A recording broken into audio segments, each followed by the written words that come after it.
النهاردة هنتكلم عن أعراض مرض السكر وعلاجه.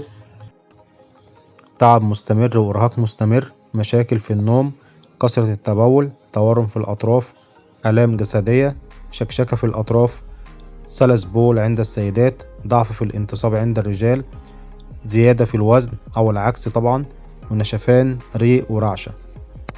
تشخيص الأطباء: حالة سكر أو ما قبل السكر، ويبدأون في إعطاء النصائح التالية: 1. تقليل النشويات والسكريات. 2. لعب الرياضة. 3. أكل الخضار. 4. فيتامين ب.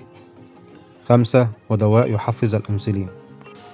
وغالبا ما يفسر الأطباء حالتك بأن استهلاكك الزائد من النشويات والسكريات جعلت الأنسولين الذي يفرزه الجسم غير كافي له.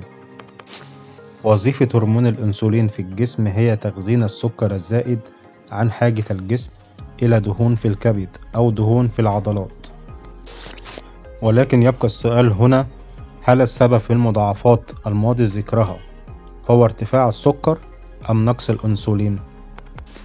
يقول دكتور ضياء العوضي أن الأطباء عجزوا عن الإجابة عن هذا السؤال، ثم أن المرضى بعد أن يأخذوا الأنسولين ويكون السكر طبيعي في الجسم، ألا أن هذه الأعراض لا تختفي كليا معهم.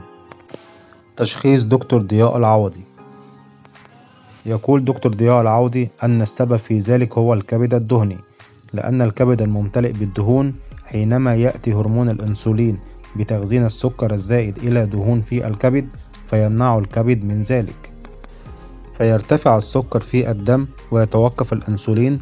ويقول أن نظام الطيبات يخلصك من الكبد الدهني ويعود للجسم نظامه الطبيعي الذي كان عليه قبل ذلك.